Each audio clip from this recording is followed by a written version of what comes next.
ఓం సాయిరాం. బాబా భక్తులందరికీ కూడా నమస్కారం అండి. అందరూ కూడా సుఖంగా సంతోషంగా ఎప్పుడూ కూడా ఆనందంగా ఉండాలి అని చెప్పి ఆ బాబాగారి తరపున నేను కూడా మనస్ఫూర్తిగా కోరుకుంటున్నాను.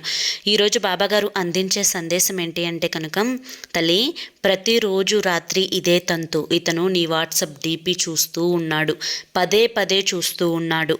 ఈరోజు రేపో నీకు ఖచ్చితంగా మెసేజ్ కూడా చేయబోతున్నాడు.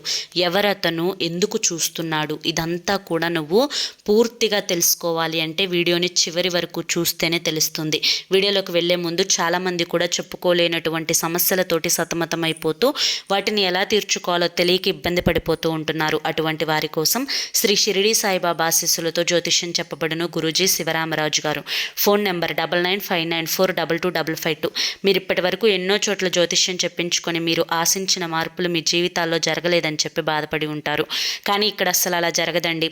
మీ సమస్యలు ఏవైతే ఉన్నాయో, ప్రేమ, పెళ్లి, ఉద్యోగం, రాజకీయం, సంతానం లేక ఇబ్బంది పడుతున్నా, భార్యాభర్తల మధ్య గొడవలున్నా, అప్పుల సమస్యలున్నా, శత్రువుల సమస్యలున్నా, అవేంటో గురువుగారికి వివరించి చెప్పినట్లయితే వాటికి తగిన పూజలు చేసి గురువుగారు మీకు రోజుల్లోనే పరిష్కారాన్ని చూపిస్తారు. గురువుగారు చెప్పినట్లు 100% జరుగుతుంది. నమ్మకంతో స్క్రీన్ మీద కనిపిస్తున్న నెంబర్కి కాంటాక్ట్ అవ్వండి. భార్యాభర్తల మధ్య వశీకరణ, స్త్రీ మరియు పురుషుల మధ్య వశీకరణ 100% జరపబడును. ఎటువంటి సంతాన సమస్యలకైనా కానీ గురువుగారి దగ్గర చక్కటి పరిష్కారం దొరుకుతుందండి. మా జీవితాల్లో ఎన్నో రకాలైన సమస్యలను గురువుగారు రోజుల్లోనే పరిష్కరించారు. మీ కష్టాలు తీర్చుకోవడానికి ఎన్నో ప్రయత్నాలు చేసి ఉంటారు కదా, ఒకే ఒక్కసారి చివరి ప్రయత్నం అనుకొని స్క్రీన్ మీద కనిపిస్తున్న నెంబర్కి కాంటాక్ట్ అవ్వండి. మీరు ఊహించనంత తొందరగా మీ సమస్యలు తీరిపోవడం మీరు చూసి నిజంగా మీకు మీరే సంతోషపడిపోతారు. ఇక ఆలస్యం చేయకుండా బాబాగారి యొక్క సందేశం ఏంటో మనం తెలుసుకుందాం. తల్లి, ప్రతిరోజు కూడా ఇదే తంతు జరుగుతుంది. ఆ వ్యక్తి నీ యొక్క వాట్సాప్ డీపీ ప్రతిరోజు రాత్రి పడుకునేటప్పుడు చూస్తూ ఉన్నాడు. ఆ డీపీ చూస్తూ తనలో తాను చాలా వరకు కూడా ఏడుస్తూ ఉన్నాడు. అలాగే ఈ యొక్క వాట్సాప్ డీపీలో ఏదైతే నీ యొక్క ముఖ చిత్రం కనిపిస్తుందో ఆ ముఖ చిత్రాన్ని చూసి తను నిజం అనుకొని ఏదైతే నీ జీవితంలో ఉండకూడదు అని అనుకుంటున్నాడో, ఏదైతే నువ్వు కోరుకున్నవి దక్కకూడదు అవి నీకు దక్కాయేమో అని చెప్పి భయపడుతూ ఉన్నాడు. అయితే ఇంతకు ఆ చూస్తున్నటువంటి వ్యక్తి నీ శ్రేయోభిలాషో, లేకపోతే నీ యొక్క మంచి కోరుకునేవాడో, నీ మిత్రువో, లేదంటే నీ యొక్క శ్రేయస్సు కోరుకునే వ్యక్తో అని చెప్పి పొరపాటు పడమాకు. ఎందుకు అంటే ఆ వ్యక్తి నీ మంచి కోరుకునే వ్యక్తి అయితే మాత్రం అస్సలు కాదు.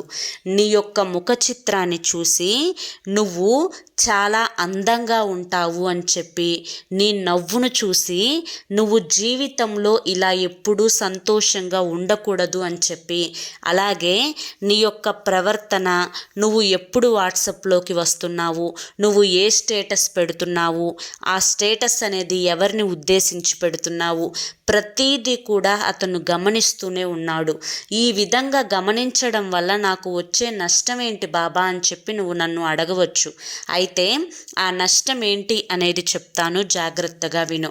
బిడ్డ, ఏదైతే నువ్వు మంచి జరగాలి 10 మందికి అని చెప్పి నీ మనసు కోరుకుంటూ ఉంటుందో, ఆ కోరుకునే ఆ యొక్క మంచి మనసుని ఎదుటి వ్యక్తి చేతగానితనంగా, లేదంటే నువ్వు తెలివి తక్కువ దానిగా, లేదంటే నువ్వు నలుగురి కీడు కోరుకునే విధంగా చిత్రీకరించాలి అని చెప్పి చూస్తూ ఉన్నారు. అలాగే నీ నవ్వు ఎప్పుడు ఉండకూడదు నీ ముఖం మీద అని చెప్పి వారు అనేక రకాలైనటువంటి పూజలు జరిపిస్తూ ఉన్నారు. అలాగే వారు ప్రతిరోజు ఉదయం నిద్ర లెగవంగానే నీ యొక్క పతనం ఎప్పుడు మొదలవుతుందా, నీకు ఏ అనారోగ్య సమస్యలు వస్తాయా, నువ్వు ఎప్పుడు అడుగంటిపోతావా, నీ చేతిలో చిల్లిగవ్వ లేకుండా ఎప్పుడు పోతుందా, మీ యొక్క భార్యాభర్తలు ఇద్దరు ఎప్పుడు కొట్టుకు సస్తారా, ఎప్పుడు బజారును పడతారా అని చెప్పి 1000 కళ్ళతో వాళ్ళు ఎదురు చూస్తూ ఉన్నారు. పొరపాటున నువ్వు వాట్సాప్ స్టేటస్ ఏదన్నా పిల్లల పుట్టినరోజుదో, లేదంటే మీ యొక్క పెళ్లి రోజుదో, లేదంటే నువ్వు సంతోషంగా గడిపినటువంటి ఏదైనా ఒక సన్నివేశాన్ని కనుక నువ్వు వాట్సాప్ స్టేటస్గా పెడితే ఆ వాట్సాప్ స్టేటస్ చూసి ఆ రోజంతా కూడా వారు మనశ్శాంతి లేకుండా కుళ్ళి దాని గురించి ఆలోచించి మీ పతనం ఎప్పుడు మొదలవుతుందా, ఏంటి మీరు ఇంత సంతోషంగా ఉంటున్నారు, మీ జీవితం ఎందుకు నాశనం అవ్వడం లేదా అని చెప్పి 1000 కళ్ళతో ఎదురు చూస్తూ ఉన్నారు. నువ్వు చేసే వృత్తి మీద కూడా వారి యొక్క చూపు పడింది తల్లి. కనుకనే వారు నీకు త్వరలో ఒక మెసేజ్ రూపంలో వారి యొక్క ఈర్ష్యను, అసూయను, స్వార్థాన్ని అన్నింటినీ కూడా పంపించాలి అనుకుంటున్నారు. ఏమని అంటే కనుక, నువ్వు ఏదైతే చెయ్యనటువంటి పనులు ఉన్నాయో అవి చేశావు అని చెప్పి, ఏవైతే జరగకూడనటువంటి పనులు ఉన్నాయో అవి జరిగాయి, దానికి కారణం నువ్వే అని చెప్పి అనేక రకాలైనటువంటి నిందలు నీ మీద మోపి ఎలాగైనా కానీ వారి యొక్క ఈర్ష్యను, అసూయను, స్వార్థాన్ని, ద్వేషాన్ని నీపై చూపించాలి అన్న ఉద్దేశంతో ఒక మెసేజ్ కూడా వాళ్ళు పెట్టాలి అనుకుంటున్నారు. అయితే ఇంతకు ఆ వ్యక్తి ఎవరు అని ఆలోచిస్తున్నావా? ఆ వ్యక్తి నీ కుటుంబంలో ఉన్న వ్యక్తే తల్లి. ఆ వ్యక్తి పదే నీ అడుగు జాడలను గమనిస్తూ నీ మీద లేనిపోని నిందలు మోపి నలుగురిలో చెప్పి నిన్ను అవమానపరిచి, నిన్ను హేళన చేసి, నలుగురిలో నీకు విలువ లేకుండా చేసి, నీతో నవ్వుతూ మాట్లాడుతూనే నిన్ను ఎక్కిరిస్తూ నీ యొక్క నాశనాన్ని కోరుకునేటువంటి ఆ వ్యక్తి నీ యొక్క కుటుంబంలో ఒక వారసుడు. కాబట్టి ఆ వ్యక్తి ఎవరు అని ఇప్పటికే నీకు పూర్తిగా తెలిసిపోయి ఉంటుంది కదా. ఆ వ్యక్తి పైకి నవ్వుతూ, అంటే ఆ యొక్క విషపు నవ్వుని నవ్వుతూ మనసంతా లోపల ఈర్ష్యను, అసూయను, స్వార్థాన్ని, ద్వేషాన్ని నింపుకొని ఎప్పుడు అవకాశం వస్తే నిన్ను తొక్కుదామా అని చెప్పి చూస్తూ ఉన్నారన్నమాట. బిడ్డ, ఎవరి మంచి వారికి ఉంటుంది, ఎవరి చెడు వారికి ఉంటుంది. నువ్వు నీ దాకా వస్తే ఏదన్నా దాన్ని మాత్రం అస్సలు ఒప్పుకోకు.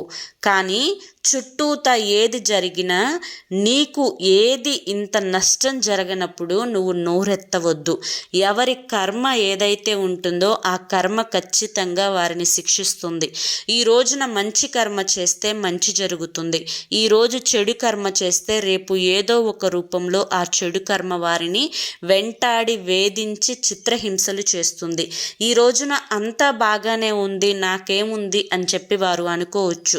కానీ ఎదుటి వారి యొక్క నాశనం ఎప్పుడైతే కోరుకుంటున్నారో అప్పుడే వారి యొక్క పతనానికి వారు పునాది వేసుకున్నట్లు అవుతుంది. కాబట్టి ఆ వ్యక్తితో జాగ్రత్తగా ఉండు. నీ డీపీ ఫోటో ఏదైతే ఉందో అది ఖచ్చితంగా నువ్వు ఏదైనా కానీ నీకు ఇష్ట దైవాన్ని డీపీ ఫోటోగా పెట్టుకునే ప్రయత్నం చెయ్యి. చాలా వరకు కూడా వారి చూపు నుంచి నువ్వు బయటపడవచ్చు అని చెప్పి ఈరోజు బాబాగారు మనకి చాలా చక్కటి సందేశాన్ని అందించారండి. మరి ఈ సందేశం మీ అందరికీ కూడా నచ్చింది, అర్థమైంది అని చెప్పి అనుకుంటున్నాను. నచ్చింది, అర్థమైంది అని చెప్పి అనిపిస్తే ఈ వీడియోకి ఒక లైక్ ఇవ్వండి.